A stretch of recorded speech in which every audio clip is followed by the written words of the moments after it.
High hello good morning friends, welcome back to my channel. तर video जिथे थांबवला होता, म्हणजे आदल्या दिवशी जिथे व्हिडिओ मी थांबवला होता तिथूनच मी व्हिडिओला स्टार्ट केला आहे. ॲक्च्युली कसं आहे ना, जर आदल्या व्हिडिओमध्ये जर हे सगळं मी तुम्हाला दाखवलं असतं की मी जे ऑर्गनायझर घेतले होते ते मी कसे डेकोरेट केले, तर तो व्हिडिओ खूप मोठा झाला असता, म्हणून मला तो मध्येच थांबवावा लागला. सो इथे मी नेक्स्ट तोच पार्ट मी तुम्हाला इथे शेअर करत आहे. त्याआधी तुम्ही माझ्या काउंटर टॉपची हालत बघितलीच असेल. ॲक्च्युली काय झालं ना माझ्यासोबत आज, की माझी बाईंना मला न सांगता तिने बुट्टी मारली.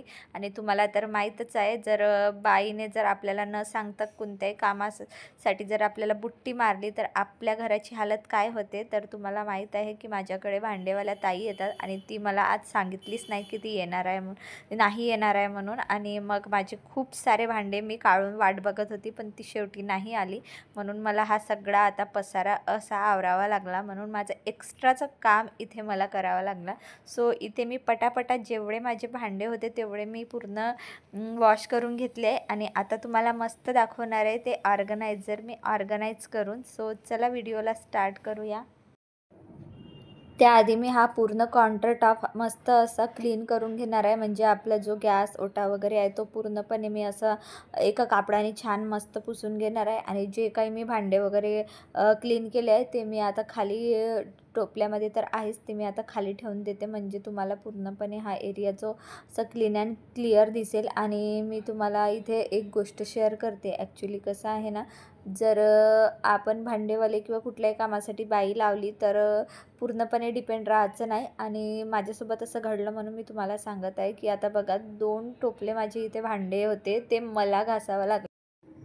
आणि कसं आहे ना, सगळं टाईम ठरलं राहते, मग असं एक्स्ट्राचं काम वाढलं की थोडं आपलं जो रुटीन असतो तो थोडा खालीवर होत असतो. तर चला आता जाऊ द्या, असो सगळ्यांसोबतच असं घडते. सो इथे मी जे काही अशी गॅस वगैरे आहे ती छान मस्त पुसून घेते. आणि हे बघा, हे स्पून होल्डर जे मी तुम्हाला दाखवलेच होते, हे वुडन शेपमध्ये आहे आणि खूप मस्त क्वालिटी आली आहे. आणि 300च्या अंडरमध्ये पडले आहे, त्यामुळे मला खूप परवडले. आणि आता इथे मी छान असं मस्त ऑर्गनाईज करून ठेवणार आहे, कारण कसं आहे ना, माझ्याकडे एक आधी जो मल्टीपर्पज जो स्पून होल्डर होता त्याच्यामध्येच मी सगळं जे कैची, आपली लायटर, सगळं मी जे स्पून वगैरे सगळं मी त्याच्यामध्येच ठेवत होते. म्हणून मी असा सेक्शन वाईज एक असा होल्डर बोलवला आहे, ज्याच्यामध्ये आता मी छान असं ऑर्गनाईज करून ठेवते. तर एका साईडला मी जेवढे माझे चाकू वगैरे होते ते रेड शेपचे जेवढे काही माझ्याकडे रेड कलरचं कॉम्बिनेशन होता तो मी सगळं एका साईडला ठेवलं. आणि जे काही असे अदर कलरचे होते ते मी बाजूला ठेवले. आणि मधातला जो बॉक्स दिसत आहे त्याच्यामध्ये मी आपले स्पून वगैरे ठेवणार आहे, जे मी सध्या ट्रॉलीमध्ये ठेवले आहेत. ॲक्च्युली कसं आहे ना, स्पूनचं वगैरे आपल्याला खूप काम पडत असतो, मग वारंवार ट्रॉली खोला, त्यापेक्षा म्हणून मी हे होल्डर बोलवलं आहे. म्हणजे मला इथे काउंटर टॉपवर राहिलं की मला थोडं घ्यायला पण सोपं जाईल, म्हणून मी अशा प्रकारे हा मस्त स्पून होल्डर असा ऑर्गनाईज केला आहे. तुम्हाला कसं वाटलं कॉमेंटमध्ये नक्की सांगा. आदल्या व्हिडिओमध्ये मी तुम्हाला लिंक शेअर केले होते, तर पुन्हा परत या व्हिडिओमध्ये मी परत डिस्क्रिप्शन बॉक्समध्ये ही लिंक शेअर करते.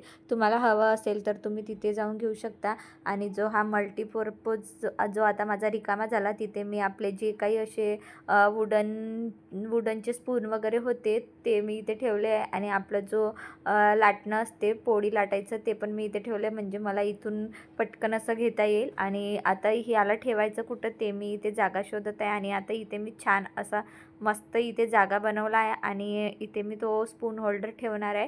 ॲक्च्युली ज्या बरण्या काचेच्या दिसत आहेत, ज्या ड्रायफ्रूट्सच्या बरण्या, त्याच्यासाठी मी एक रॅक बोलवला आहे. सध्या तो डिलिव्हर व्हायचा आहे, म्हणून मग मी तो तुम्हाला दाखवला नाही.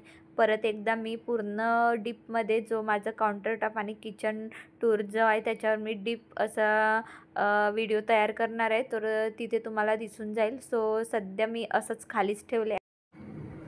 तर बघा, आता इथे अशा प्रकारे हा काउंटर टॉप मी पूर्णपणे असा मस्त ऑर्गनाईज करून घेतला आहे. आणि पण एक राहिलंच आहे माझं, जर रॅक आला असता तर पुन्हा मी तुम्हाला छान असं मस्तपैकी शेअर केलं असता, पण चला असो. नंतर तर रॅक आल्यानंतर मी पुन्हा याच्यावर व्हिडिओ बनवेनच. तर सध्या आता हा जो जग आणि जो मी ऑर्गनायझर बोलवला तर त्याला मी छान वॉश करून घेते, म्हणजे त्याच्यामध्ये मला जगमध्ये वगैरे पाणी वगैरे भरून ठेवायला सोपं जाईल. चला तर आता अशा प्रकारे मी पूर्ण जो आपले हे जे ऑर्गनायझर आहे छान वॉश करून घेतले आणि ॲक्च्युली मी सकाळला ही जी ऑइल कॅन आहे ती वॉश केले होते आणि तिथे ऑइल भरायचं होतं. आणि इथे मी एक टिप देते, ऑइल भरल्यानंतर पॅकेटमध्ये खूप असा ऑइल बॅलन्स असतो, तो वाया न जाता आपण असं जर कुठे टाकून ठेवलं तर आपल्याला तो समजा कणिक वगैरे मळताना खूप कामात येते आणि बराच त्याच्यातून ऑइल जो निघत असतो. सो प्लीज पॅकेट न फेकता तुम्ही ही टिप इथे फॉलो करू शकता. आणि काउंटर टॉपचं कसं आहे ना, जर प्रत्येक वस्तूची जागा आपण ठरवून ठेवली तर आपल्याला वस्तू हाताळण्याला खूप सोपं जाईल आणि पटापट आपले कामं पण होतील. म्हणून प्रत्येक वस्तूची एक जागा ठरवलीच पाहिजे, म्हणजे जेणेकरून आपल्याला रोजच्या घाईगडबडीमध्ये आपल्या हाताला पण अशी सवय होऊन जाते की ती वस्तू कुठली आहे, म्हणजे बरोबर आपण ती वस्तू तिथून घेतो आणि तिथेच ठेवतो. तर हा जग आहे, याची एक गंमत आहे माझ्यासोबत, मी तुम्हाला शेअर करते. ॲक्च्युली पहिले पण माझ्याकडे असाच जग होता, पण तो माझ्याकडून काही कारणास्तव फुटला होता. यावेळी माझ्या हाताने फुटायला नको म्हणून मी इथे मस्त असा छोटासा जो DIY आहे तुमच्यासोबत शेअर करते. तर जगला जी पॅकिंग बाहेरून केली होती ते मी इथे घेतला आहे. तो ॲक्च्युली फोम आहे. तर असा फोम आपण असं छान मस्त असं चौकोन कापून घेऊया. आणि हे माझे जे टॉप मी कुर्ती फिटिंग केले होते त्याचे हे स्लीव्ज आहेत. ॲक्च्युली मला तो स्लीवलेस हवा होता म्हणून मी त्याला स्लीव्ज काही लावले नाही. तर याचा कुठे आपल्याला यूज होतो म्हणून मी इथे एक मस्त अशी सोपी आयडिया तयार करून घेतली आहे. आणि आता याला मी छान असा मस्त जो DIY आहे तो मी इथे तयार करून घेणार आहे. आणि आपण जेवढे आपले काचेचे बॉटल्स किंवा काचेचे जेवढ्या वस्तू आहेत ते त्यांच्यासाठी आपण हे असे यूज करू शकतो. तर ते कशाप्रकारे यूज करायचं आणि ते कशाप्रकारे बनवायचं ते मी तुम्हाला इथे शेअर करते. तर इथे जो फोम आहे तो असं चौकोन कापून घेतला आहे आणि कापड पण असाच चौकोन पण थोडा लांबीला मोठा घेतला आहे. आणि ज्या 2 ओपन साईड आहेत ते मी अशा मस्त शिलाई मारून घेते. म्हणजे आणि कापडाला शिलाई मारताना कधीही उलट्या बाजूने कापड ठेवून मारायचं, म्हणजे तो आपल्याला असं सरळ करताना जी आपली सरळ बाजू आहे ती येणार. आणि आता मी इथे पूर्णपणे असं पलटून घेतलं आहे कापड. आणि बघा इथे जो आपला जो वरचा जो भाग आहे तो असा छान मस्त जो सरळ आलेला आहे. आणि आता हा फोम घालून इथे मी परत एकदा छान अशी फायनल शिलाई मारून घेणार आहे. तर बघा इथे छान असा मस्त जो आहे DIY मी इथे मस्तपैकी असं तयार केलेला आहे. तर आता याला मी काउंटर टॉपवर ठेवणार आहे, म्हणजे जो जग आहे त्याच्या खाली मी याला लावणार आहे. म्हणजे आपल्याला जर कधी आपण स्वयंपाक करताना जग वगैरे असं हाताळताना कधी कधी आपण पटकन असा काउंटर टॉपवर ठेवतो, मग तो खालच्या बाजूने जो आहे तो टिचकून जातो. आणि माझा मागचा जग अशाच प्रकारे फुटला, म्हणून ती चूक परत नको व्हायला म्हणून मी इथे छोटासा DIY शोधून काढला. तर तुम्हाला कसं वाटलं हा छोटासा DIY? तर आपण जगच नाही तर काचेच्या कुठल्याही वस्तू आपण त्याच्या खाली अशा प्रकारे आपण DIY करून ठेवू शकतो, म्हणजे आपल्या काचेच्या वस्तू सेफ राहतील. आणि व्हिडिओ आवडला असेल तर लाईक, शेअर, सबस्क्राईब नक्की करा. भेटूया अशाच मस्त इंटरेस्टिंग व्हिडिओमध्ये.